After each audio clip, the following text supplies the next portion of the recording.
Selamat datang di channel Simar Imam. Seperti biasa, jangan lupa pasang headset kalian. Siapkan kopi dan camilan. Lupakan pahitnya kehidupan. Mari kita dengarkan sambil rebahan. Tuan Tanah adalah dewa. Bab 203. Siapa? Mendengar ketukan di pintu, seorang pria berwajah menyeramkan dengan mata segitiga di ruangan itu berjalan ke pintu dan melihat keluar melalui lubang intip, tapi tidak melihat siapapun. Ini aku. Qin Ming dengan sengaja menjauh dari jarak yang bisa dilihat mata kucing, dan berkata dengan cemas, aku ada urusan mendesak dengan Brother Long, sesuatu terjadi di klub malam. Lelaki bermata segitiga itu tak meragukannya, karena pintu masuk basement dijaga oleh penjaga khusus dan tidak boleh ada orang luar yang masuk, maka ia pun membukakan pintu. Sebelum pria bermata segitiga dapat melihat wajah Qin Ming dengan jelas, Qin Ming meninju dengan cepat, memukul wajah pria bermata segitiga itu. Bang! Pria bermata segitiga itu jatuh ke tanah, pandangannya menjadi hitam dan dia tidak sadarkan diri. Siapa? Ini adalah ruang tamu. Saat ini, 5 atau 6 pria kuat sedang duduk-duduk bermain mahjong. Ketika mereka menemukan seseorang menerobos masuk, mereka semua berdiri dengan ekspresi tidak ramah, sementara Ji Wenlong dan 2 gadis kecil sedang duduk di sana pintu. Begitu sekelompok orang kuat bereaksi, Qin Ming bergegas maju dan membuat dampak brutal. Pria kuat berkemeja hitam yang pertama menanggung beban itu terbang dan memukul meja permainan dengan keras, menyebabkan ubin mahjong untuk bergemerincing, tersebar di seluruh lantai. Orang-orang kuat ini semuanya adalah preman yang bertanggung jawab untuk melindungi Ji Wenlong. Mereka terlatih dengan baik dan reaksi mereka tidak lambat. 2 orang yang paling dekat dengan Qin Ming meninju pada saat yang sama, memukul kepala Qin Ming dengan kejam, satu dari kiri dan yang lainnya dari kanan. Tentu saja, kecepatan para preman ini tidak bisa dibandingkan dengan Qin Ming. Di mata Qin Ming, mereka sama lambatnya dengan kura-kura. Qin Ming mundur sedikit untuk menghindari tinju yang masuk. Sebelum kedua pria kuat itu bisa mengubah gerakan mereka, tangannya meraih kepala mereka secepat kilat dan membantingnya seperti pintu. Bang! Kedua kepala itu saling bertabrakan dengan keras. Kedua lelaki kuat itu merasa dunia berputar dan mereka jatuh ke tanah dengan posisi miring. Melihat serangan Qin Ming yang cepat dan tajam serta sulit untuk diatasi, 2 orang di antaranya dengan cepat mengambil parang tajam dan menebas kepala dan wajah Qin Ming, menggunakan serangan brutal. Qin Ming tidak mengelak atau mengelak, dan langsung menuangkan energi aslinya ke tangannya, dan terus menangkap parang yang jatuh. Mengambil pedang dengan tangan kosong, apakah benar atau tidak? Kedua orang kuat itu terkejut. Pada saat ini, Qin Ming melompat di tempat dan mengulurkan kakinya. Bang! Bang! Kedua orang kuat itu terbang dan menabrak tembok seperti karung pasir. Kakak Long, ini tidak bagus. Pada saat ini, satu-satunya pria kuat yang tersisa tidak berani melangkah maju dan buru-buru mundur menuju pintu kamar tidur yang tertutup di dalam. Berbaringlah. Qin Ming melambaikan tangannya, 2 cahaya dingin yang tajam melintas, dan 2 parang yang diambilnya menusuk ke paha pria kuat itu dalam sekejap. Ah! Orang kuat yang tersisa berteriak dengan sedih dan jatuh ke tanah, darah mengalir dari lukanya. Apa yang terjadi?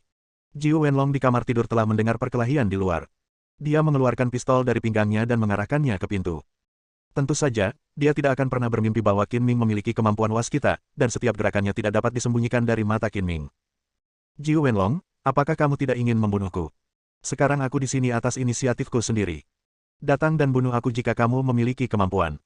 Qin Ming mencibir, tiba-tiba menendang pintu hingga terbuka, dan mendorong orang kuat masuk seperti dia menanyakan arah.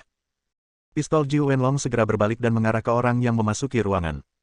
Saat dia hendak menarik pelatuknya, dia melihat bahwa itu adalah pengawalnya. Ups!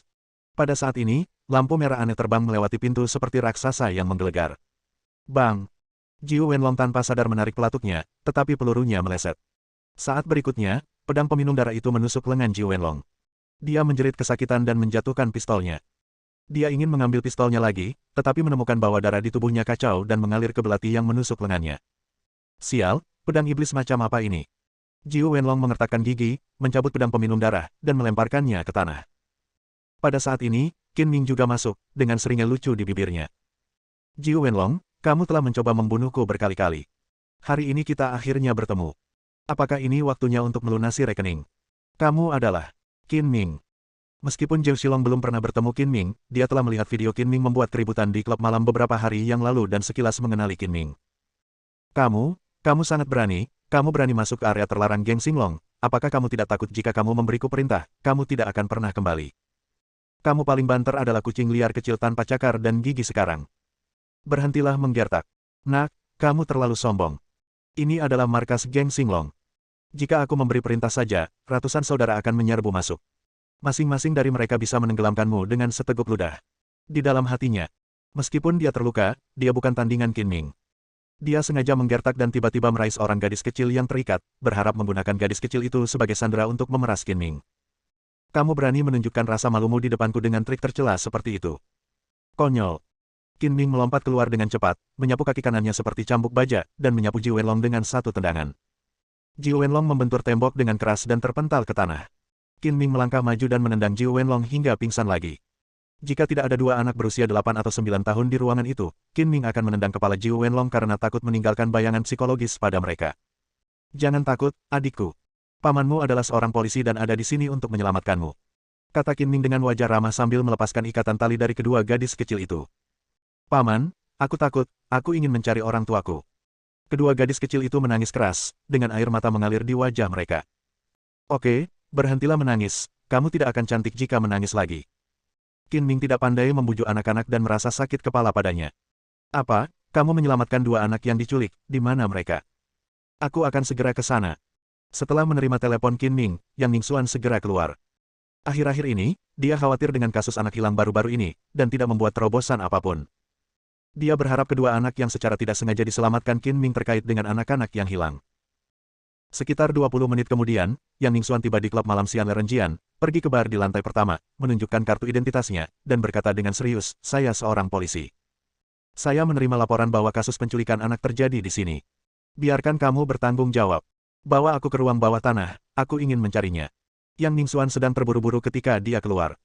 Dia tidak mengganti seragam polisinya, tetapi berpakaian santai. Dia tinggi dan tinggi, seperti model profesional, dan secantik bunga mengatakan dia adalah seorang petugas polisi. Cantik, kamu di sini bukan untuk menimbulkan masalah, kan?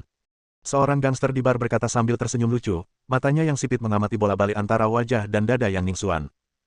Jika kamu melihat sekeliling lagi, percaya atau tidak, aku akan mencungkil matamu. Yang Ningxuan marah, meraih kerat leher gangster itu, dan menekannya. Di atas panggung. Suruh penanggung jawabmu keluar dan menemuiku secepatnya. Cantik, bersikaplah lembut. Gangster itu menyeringai kesakitan, oke, aku akan segera menelepon saudara Bao. Ini adalah pertama kalinya gangster ini bertemu dengan wanita cantik yang begitu terampil. Dia tidak berani memprovokasi dia lagi, jadi dia mengambil walkie-talkie untuk memberitahu bos Black Panther yang sedang menonton adegan itu. Tidak lama kemudian Black Panther datang bersama beberapa adik laki-lakinya. Ketika dia melihat Yang Ningxuan, matanya bersinar. Cantik, kudengar kamu mencariku. Ayo, cari meja anggur dan ngobrol sambil minum. Aku akan mentraktirmu. Berhenti bicara omong kosong, saya seorang petugas polisi. Yang Ningxuan menunjukkan kartu identitasnya lagi, bawa saya ke ruang bawah tanah, saya ingin memeriksanya. Sungguh seorang polisi. Black Panther diam-diam berteriak bahwa ada sesuatu yang tidak beres. Ketika polisi datang untuk memeriksa sebelumnya, mereka akan mendapat kabar terlebih dahulu. Diperkirakan Yang Ningxuan datang sendiri dan itu hanya tindakan sementara saja klub malam yang taat hukum. Tidak ada yang perlu diselidiki. Karena Anda ingin menggeledah, bukan tidak mungkin. Seseorang melaporkan bahwa kasus penculikan anak terjadi di sini. Saya di sini untuk menangani kasus ini. Tidak diperlukan surat perintah penggeledahan. Jika Anda menghentikannya lagi, berhati-hatilah dan saya akan menuntut Anda karena menghalangi urusan resmi. Menghalangi urusan resmi, orang-orang sangat ketakutan. Black Panther berpura-pura takut, dan berinisiatif mengulurkan tangannya, kawan cantik, saya bersedia ditangkap oleh Anda, mari kita bicara panjang lebar malam ini. Melihat pria di depannya adalah seorang veteran, Yang Ningxuan tidak punya pilihan selain bersikap tegar. Dia mengulurkan tangan dan meraih lengan Black Panther, memutarnya dengan keras, mengeluarkan borgol, dan memborgol tangan Black Panther dengan terampil dan cekatan. Berhenti melakukan ini dan memimpin dengan cepat, jika tidak, kamu akan sangat menderita. Aduh! Black Panther menjerit kesakitan dan berteriak, polisi memukuli orang, apakah masih ada hukum yang tersisa? Mengapa kamu memukuli orang? Senang rasanya mengira kamu adalah seorang polisi. Polisi memukuli orang dan melanggar hukum dengan sengaja. Kami akan menuntut Anda. Cantik, kamu tidak punya masa depan sebagai polisi. Kenapa kamu tidak datang dan bekerja bersama kami? Kamu butuh uang dan orang, agar kamu bisa hidup nyaman. Sekelompok gangster berkumpul dan mulai berteriak. Hanya ada satu polisi cantik. Mereka tidak takut sama sekali. Mereka memandang Yang Ningxuan dengan mata penuh vulgar dan keserakahan, dan bahkan mengolok-oloknya. Dikelilingi oleh sekelompok orang mesum, Yang Ningxuan sangat marah dan hampir kehilangan kesabaran. Sekelompok pria menindas seorang wanita, mengapa kamu begitu tidak tahu malu? Sial, kamu pikir kamu ini bawang jenis apa, muncul untuk berpura-pura menjadi siung bawang putih yang besar. Para gangster menjadi marah dan menoleh untuk melihat sekeliling. Bukankah ini Qin Ming yang pernah membuat keributan di klub malam? Dari mana asalnya? Para gangster ini sangat terkesan dengan adegan Qin Ming di klub malam. Banyak dari mereka telah dipukuli oleh Qin Ming. Qin Ming segera mundur seperti tikus setelah melihat kucing, bahkan tidak berani mengutuk lagi. Sialan, sekelompok bajingan, Qin Ming datang ke klub malam, dan dia tidak menyadarinya. Black Panther mengutuk secara diam-diam, dan berbisik kepada seorang anak laki-laki di sebelahnya, cepat dan beritahu saudara Long bahwa anak ini Qin Ming melakukannya lagi. Datang untuk menimbulkan masalah. Apa yang kamu gumamkan? Bawa aku ke ruang bawah tanah. Yang Ningsuan tidak menyangka Qin Ming menjadi begitu kuat di depan para gangster ini, jadi dia mengambil kesempatan untuk mendorong Black Panther dan berjalan menuju tangga. Berdiri diam dan jangan bergerak, jika tidak jangan salahkan aku karena marah. Teriak Qin Ming dingin. Bab 204. Ruang bawah tanah adalah pusat sebuah klub malam, dan ada beberapa hal teduh yang tersembunyi di sana. Black Panther sengaja membuang-buang waktu, mencoba menunda waktu agar anak buahnya bisa memberitahu Jiu Wenlong dan menemukan solusi. Seperti yang diketahui semua orang, Jiu Wenlong sudah tidak sadarkan diri di ruang bawah tanah, dan dia tidak akan tahu bahkan jika langit runtuh.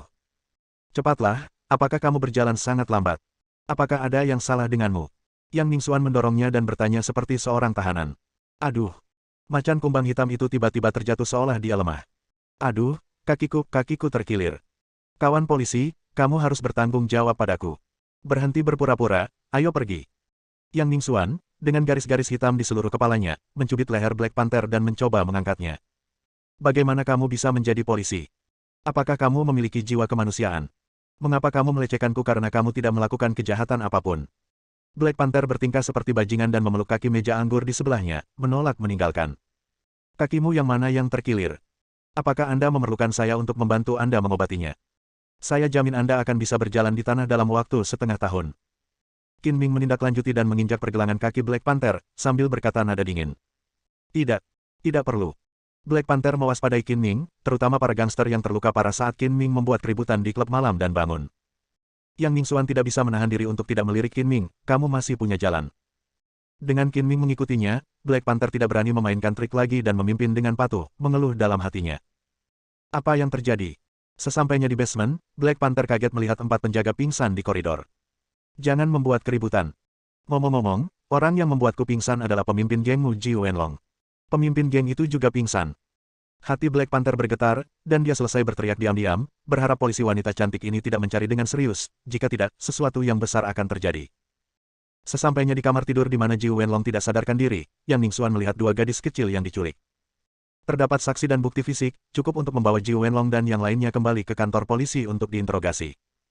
Dalam perjalanan ke sana, Yang Ningsuan telah memberitahu petugas polisi lain di gugus tugas yang menyelidiki anak-anak yang hilang. Dalam 10 menit setelah dia tiba di klub malam Xian Renjian, beberapa mobil polisi tiba satu demi satu. Polisi yang datang kemudian segera menutup klub malam tersebut. Setelah memasukkan Jiu Wenlong dan yang lainnya ke dalam mobil polisi, mereka mulai mengumpulkan bukti. Mereka menemukan bubuk ganja dan obat-obatan lainnya di kompartemen rahasia di ruang bawah tanah. Buntutnya diserahkan kepada Yang Ningsuan dan petugas polisi lainnya. Qin Ming pergi dan mengendarai mobil sport Porsche yang diperoleh sebagai kompensasi kerusakan kembali ke rumah Gu Qingyi. Villa itu gelap dan sunyi. Qin Ming tidak menyalakan lampu dan naik ke lantai 2 membawa kotak berisi uang tunai 1 juta. Saudara Qin, kamu kembali. Huo Nanling muncul dari sudut gelap, mengulurkan postur genitnya dan berkata, yang mana yang bertugas sepanjang malam, atau kamu? Pilih salah satu. Dengan hasil yang sama, apakah saya punya pilihan? Qin Ming memutar matanya dan berkata tanpa daya, saya akan bertugas di paruh kedua malam ini, jadi kamu bisa tidur. Hehe. Huo Nanling tersenyum licik, matanya tertuju pada kotak yang dibawa Qin Ming, dan bertanya dengan rasa ingin tahu, apa yang kamu bawa kembali? Apakah ada yang enak? Kamu pecinta kuliner. Qin Ming berkata dengan nada mencemooh, ini berisi uang. Apakah kamu ingin memakannya? Uang. Mata Huo Nanling berbinar, dan dia bertanya seolah matanya terbuka ketika melihat uang, berapa harganya? Tidak banyak, 1 juta. Wow, 1 juta tidaklah banyak. Saudara Qin, kamu sangat bodoh. Bagaimana?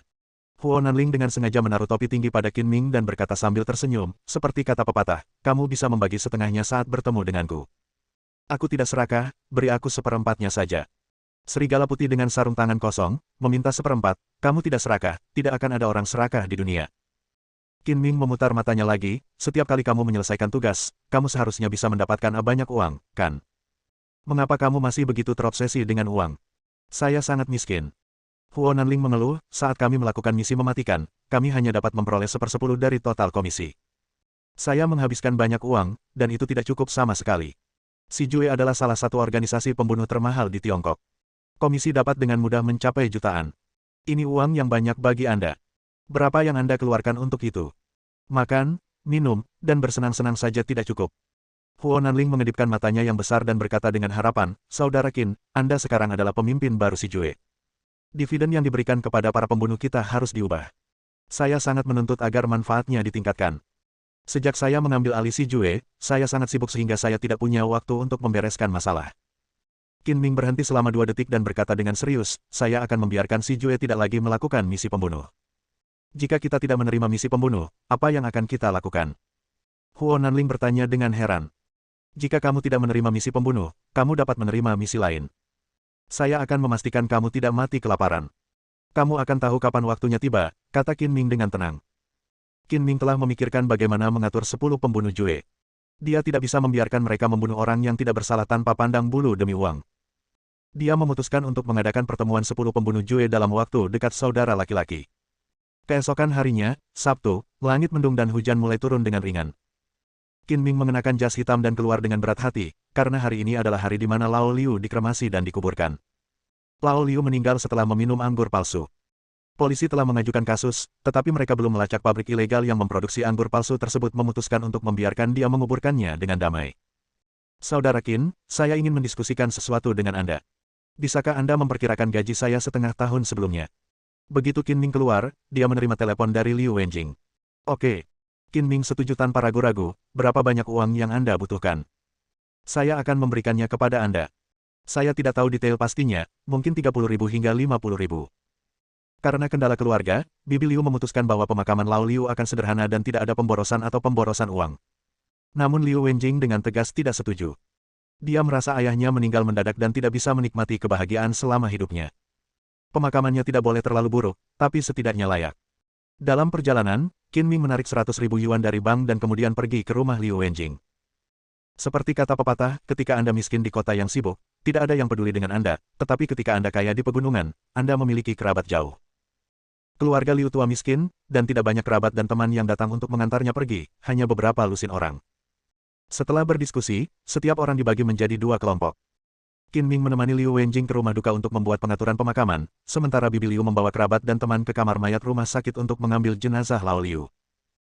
Ketika Qin Ming dan Liu Wenjing tiba di rumah duka, segera setelah mobil berhenti di depan gedung, beberapa pria dan wanita berpakaian profesional berkumpul di sekitar mereka.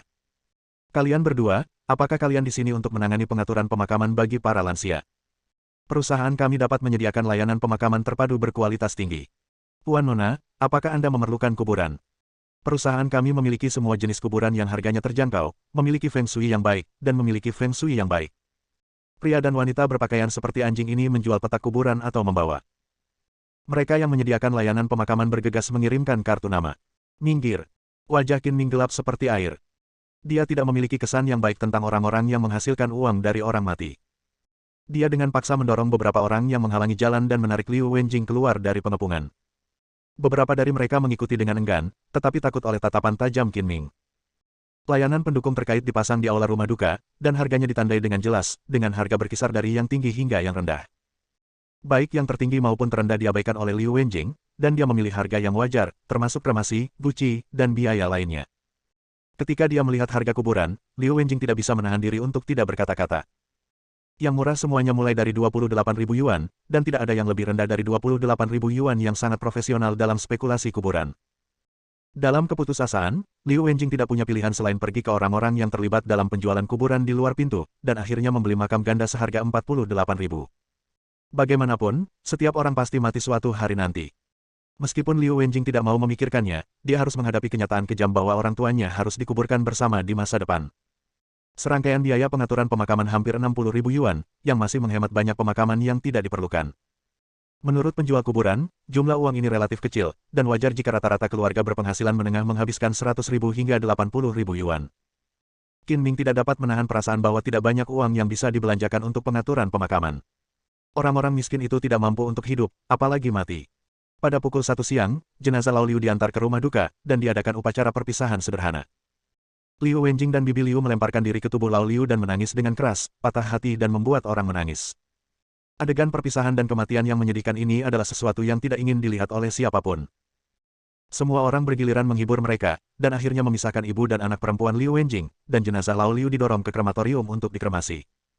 Setelah kremasi, Liu Wenjing tersedak oleh isak tangis dan membawa guci ayahnya ke dalam mobil pemakaman, dan rombongan pergi ke pemakaman untuk dimakamkan.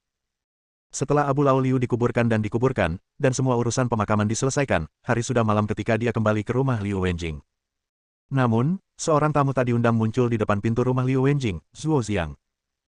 Melihat Zhuo Xiang, mata Liu Wenjing, yang tadinya merah dan bengkak karena menangis, menjadi merah lagi, dan dia berteriak dengan marah, "Apa yang kamu lakukan di sini? Keluar, kamu tidak diterima di sini, dan saya tidak ingin melihat kamu lagi." Meskipun Zhuo Xiang bukan pelakunya, Lao Liu tidak akan mati tanpa 2 botol anggur merah palsu yang dibawanya. "Wenjing, aku tahu bahwa kematian Paman Liu tidak ada hubungannya denganku, dan aku merasa sangat bersalah, tapi bagaimanapun juga, bukan aku yang membunuh Paman Liu. Kuharap kamu bisa memaafkanku. Aku akan berusaha sebaik mungkin untuk membuatnya maafkan kesalahanku, bahkan jika aku menjaganya, aku bersedia melakukannya untukmu seumur hidupmu," kata Zhuo Xiang penuh kasih sayang. "Aku mengatakannya lagi, aku tidak ingin melihatmu lagi." Liu Wenjing meraung lagi, mendukung ibunya, dan berjalan ke halaman tanpa menoleh ke belakang. "Wenjing, kamu tidak bisa begitu kejam, tolong beri aku kesempatan untuk menjelaskan dan menebus kesalahan." Zhuo Xiang buru-buru mengejarnya, tapi matanya kabur dan Qin Ming menghalangi jalannya. "Wenjing tidak ingin melihatmu, silakan pergi, dan tolong jangan ganggu hidupnya lagi di masa depan," kata Qin Ming dengan suara yang dalam. Zhuo Xiang mencibir, "Qin, kamu sangat tercela.